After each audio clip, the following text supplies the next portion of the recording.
안녕하세요. 뉴빌드 남경엽 대표입니다. 오늘은 우리 저번 시간에 욕실 공사를 하는 기본적인 프레임에 대한 걸 말씀드렸잖아요. 자, 말씀드린 대로 욕실 공사에 대한 마감재 선정을 어떻게 하는 건지 알아볼 수 있도록 하겠습니다.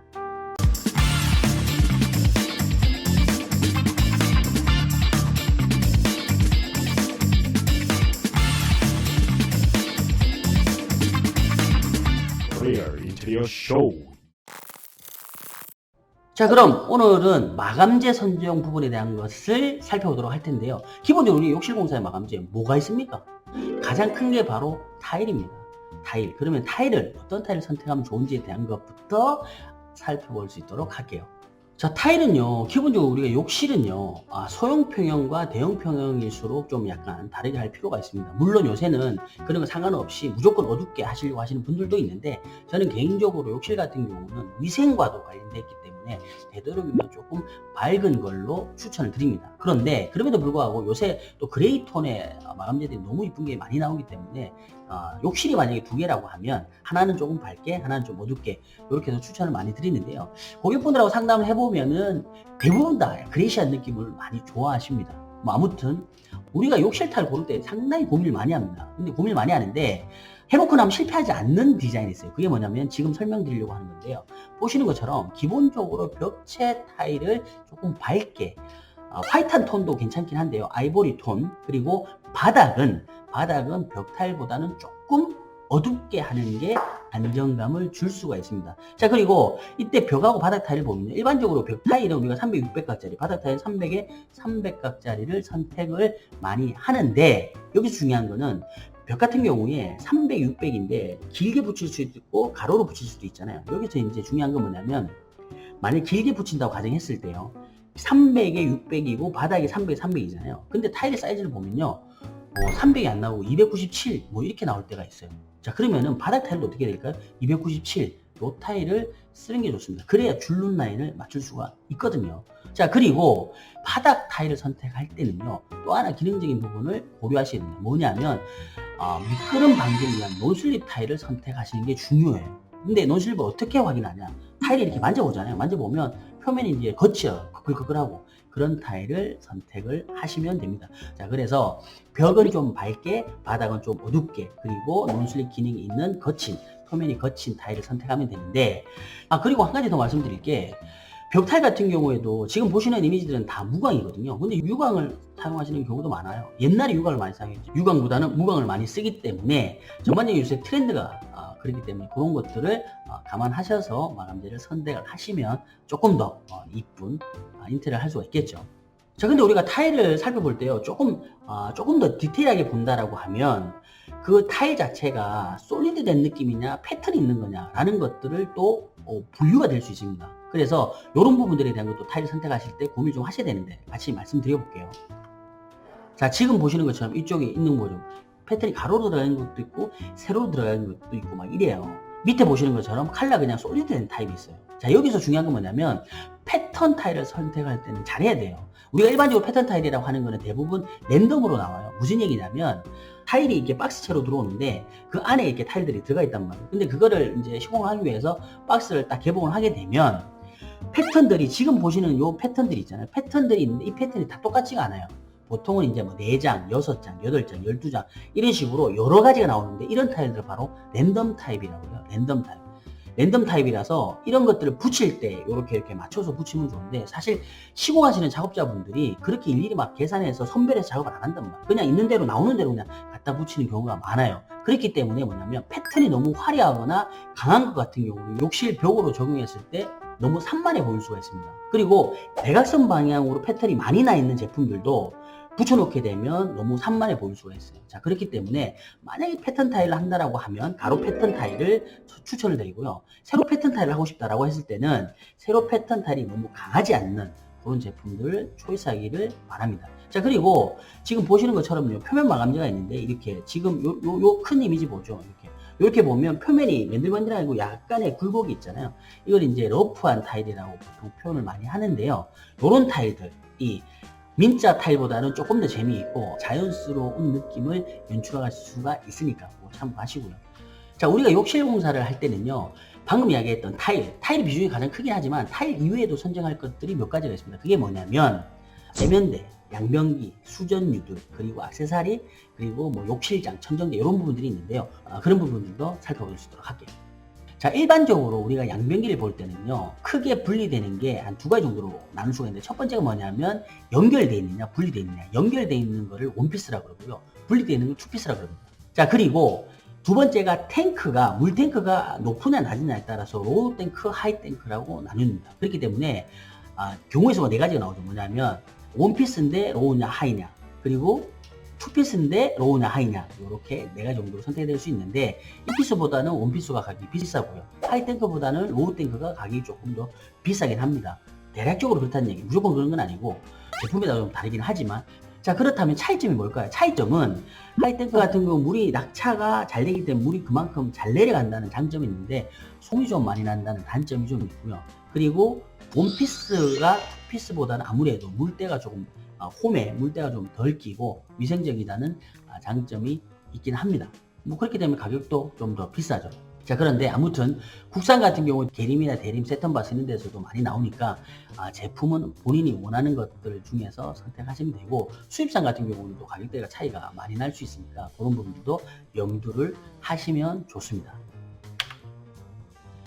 자, 양변기를 선택했으면 그 다음에 세면기를 선택해야 되는데요. 세면기 같은 경우도 크게 두 가지로 나눕니다. 세면기를 먼저 보면요, 세면 볼과 다리 두 개로 분리가 되는데, 이거에 따라서 제품이 또 긴 다리냐 반 다리냐로 나뉘게 됩니다. 그게 무슨 얘기냐면요, 우리가 보면 이렇게 세면볼 밑으로 해서 여기 배수구멍 쪽으로 해서 파이프가 이렇게 연결이 되어 있거든요. 그 부분을 보통 요 다리가 감싸면서 막아주는데, 그게 바닥까지 내려오면 긴 다리라고 그러고요, 벽에서 끊기면 반 다리라고 합니다. 그리고 아까 우리 양변기처럼 이것도 다리가 볼과 붙어 있는 걸 일체형이라고 그러고 떨어져 있는 거를 불령이라고 하는데, 당연히 일체형이 불령보다는 가격이 더 높습니다.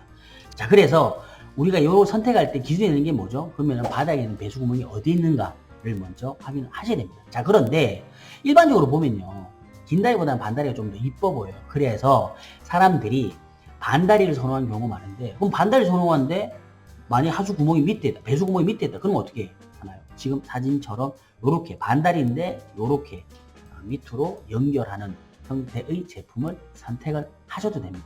우리가 일반적으로 우리가 욕실에는요, 보면 일반적 욕실에 보면 욕조가 있거나 또는 샤워 부스가 있잖아요. 근데 그런 게 없는 조그만한 욕실 같은 경우도 있습니다. 그럴 때는 어떻게 하냐면 세면기에다가 우측에 있는 것처럼, 우측의 사진처럼 세면기와 샤워 수준을 같이 연결해서 쓸 수 있는 그런 제품들을 선택을 하면 공간적인 제약을 조금 벗어날 수 있다, 이렇게 말씀드릴 수가 있을 것 같아요.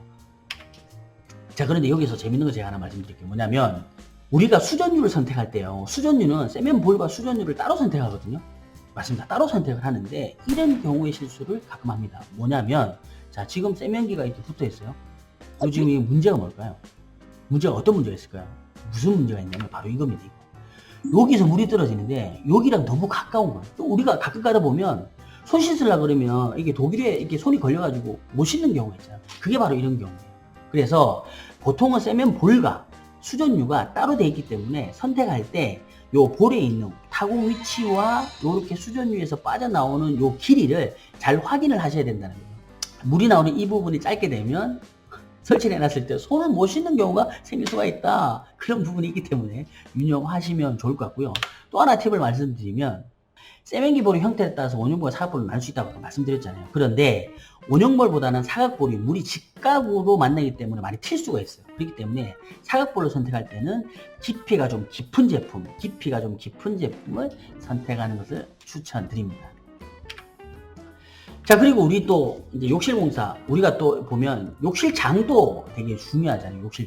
욕실장이 되게 중요한데, 욕실장 같은 경우는 크게 세 가지로 나눌 수 있습니다. 사진에 보이는 것처럼 첫 번째 여다지는 뭐죠? 그냥 문 여는 거. 두 번째는 플랩장 위로 올리거나 밑으로 내리거나 하는 형태의 플랩장이고, 세 번째가 슬라이딩장. 이 사실 슬라이딩장을 일반적으로 가장 선호를 많이 하죠. 왜 그러냐면 수납 자체가 많이 되고 공간 활용을 잘 할 수가 있기 때문에 그렇죠. 그리고 도어에 겨울 붙여서 거울의 역할도 같이 할 수 있게끔 만들 수가 있기 때문에 사실 슬라이딩장을 가장 선호를 하는 편입니다. 자, 근데 그럼에도 불구하고 슬라이딩장이 쓰기에는 조금 적합하지 않는 경우도 있습니다. 그걸 한번 볼게요.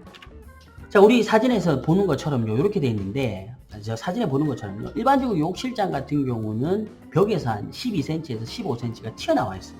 자, 그렇기 때문에 여기에 밑에 쪽에요, 선반이라고, 현장에서는 약간 일본말이긴 한데요, 젠다이라는 표현을 많이 쓰는데 젠다이가 형성이 돼 있어요. 젠다이 형성이 돼 있고 거기에 세면볼이 있고요. 여기 보시면은 젠다이가 형성되어 있는 안쪽, 이쪽 양변기 쪽에는 들어가 있잖아요. 왜 그럴까요? 여기는 왜 그러냐면 통상적으로 우리가 문을 열고 들어가는 방향에 양변기가 있는데, 이게 이제 뒤에 있는 벽체 때문에 그 벽체 앞에다가 양변기가 설치가 되면 문이 걸리는 경우가 많거든요. 그래서 젠다이를 설치한다 하더라도 양변기는 뒤로 셋백되어 있는 경우가 많습니다. 자, 그래서 이렇게 사용하는데, 자, 그러면은 여기가 또 우측에 있는 사진처럼 이런 경우는 뭘까요? 자, 위에 요다지장을 설치를 했는데 세면기가 지금 좌측에 있는 것처럼 도출 벽체에 설치가 안 돼 있고 바로 벽에 붙어 있어요. 이런 경우 어떻게 되겠습니까? 자, 이런 경우는 안 되는 건 아닌데 사용하기 상당히 불편합니다. 왜 그럴까요? 자, 우리가 아까 욕실장 같은 경우 12에서 15cm 튀어나온다고 그랬잖아요. 근데 젠다이라는 돌출 벽체를 만들면서 그만큼의 벽체를 다시 바깥으로 빼서 세면기를 설치하면 거기에서 세면기를 세수를 하거나 손을 씻을 때 별로 불편함이 없어요. 왜? 머리를 숙이더라도 튀어나오는 벽체의 깊이만큼의 공간이 확보되기 때문에. 자, 그런데 우측에 있는 사진처럼요, 슬라이드장이 설치가 됐는데 돌출 벽체가 없잖아요. 그럼 어떻게 되냐면 상당히 불편해요. 머리를 숙일 때 욕실장에 머리가 부딪히는 경우가 생길 수가 있거든요. 그렇기 때문에 이런 경우에는 되도록이면 돌출 벽체를 만들고 난 뒤에 슬라이딩장을 설치하면 좋다. 자, 그런데 돌출 벽체를 만드는 것도 비용이 들잖아요. 그렇기 때문에 난 돈도 없고 그건 안 돼, 근데 이거 슬라이딩장 무조건 하고 싶어 라고 할 때는 어떻게 하냐면 세면기와 욕실장을 약간 차이를 좀 많이 벌리면 됩니다. 그게 예를 들어서 통상적으로 이렇게 좁게 있기 때문에 사용성이 상당히 불편하거든요. 그렇기 때문에 조금 그 간격을 벌려 놓으면 그나마 돌출 벽체가 없더라도 사용하기에는 조금 편할 수는 있다라고 말씀드릴 수가 있을 것 같아요. 자, 그런데 그러면은 실질적으로 그렇게 위로 올리는 것도 방법이 되지만 실질적으로 이렇게 돌출 벽체가 없는 경우에는요, 요런 타입을 추천드립니다. 뭐냐면 여기에는 그냥 경만 하나 붙이는 거죠. 경만 하나 붙이고 옆에 여다지장과 조합을 해서 만들면 조금 더 효과적으로 사용할 수 있다. 근데 이제 수납을 중요하게 생각하시는 분들은 이런 게 잘 안 돼요. 그래서 무조건 장을 슬라이딩을 길게 하시려고 하는 분들이 있는데, 그런 부분 아까 얘기했던 팁을 참고하시면 될 것 같습니다. 자, 그리고 천정제를 볼 때는요, ABS와 SMC PVC가 있는데 그 중에서 가장 많이 사용하는 게 바로 ABS죠. 근데 ABS도 보통 두 가지가 나뉘어요. 현장에서 표현할 때는요, 돔 형태와 평돔이라고 이야기를 하죠. 돔이 이렇게 아치형으로 되어 있는데 평돔은 자, 이렇게 아치가 없는 거죠. 자, 그런데 어떤 거를 사용하는 게 좋을까요? 평돔이 좋을까요? 아니면 돔 형태 좋을까요? 저는 개인적으로 평돔 추천 많이 드립니다. 왜 그러냐면 실질적으로 우리 건설사에서 진행하는 현장들을 보면 거의 99.9%가 다 평돔입니다. 그렇기 때문에 저도 개인적으로는 평돔을 조금 더 추천을 드리고요. 자, 그럼 우리 집이 실질적으로 ABS로 되어 있는지 아닌지를 먼저 분간을 할 필요가 있잖아요. 자, 그걸 알려드릴게요. 지금 좌측에 보시는 이미지하고 우측에 보시는 이미지가 마감되게 다릅니다. 좌측은 PVC로 되어 있는 거고요, 우측은 ABS로 되어 있는 겁니다. 차이는 뭐냐면 지금 보시는 것처럼 전공구 보면요, 전공구 라인이 이렇게 테두리 같은 게 있잖아요. 이러면은 거의 100% PVC고요. SMC 같은 경우는 전공구 라인이 따로 없어요. 이렇게 매끈하게 되어 있고요. 그리고 또 하나는 뭐냐면 여기 보시면 몰딩이 있습니다. PVC 같은 경우는 끝부분에서 우리가 탁을 쏴서 고정을 시키기 때문에 그 부분을 가리기 위해서 몰딩을 돌리는데요, ABS 같은 경우는 타일 붙이게 되면 타일이 벽에서 돌출이 되잖아요. 그 위에 얹히고 실리콘을 쏘는, 그 위에 올라 태우고 그리고 실리콘을 쏘기 때문에 지금 사진에 보시는 것처럼 몰딩이 없습니다. 그런 부분들에 대한 것들을 참고하시면 좋을 것 같아요. 자, 어떻습니까? 오늘도 우리가 저번 시간에 이어서 욕실 공사에 대해서 알아봤는데요. 자, 이번 영상도 좋아하다면 댓글 많이 남겨주시고 좋아요, 구독, 그리고 알람 설정 부탁드리면서 다음 시간에 더 좋은 영상으로 찾아뵐 것을 약속드리겠습니다. 자, 그럼 다음 시간에 봐요. 제발.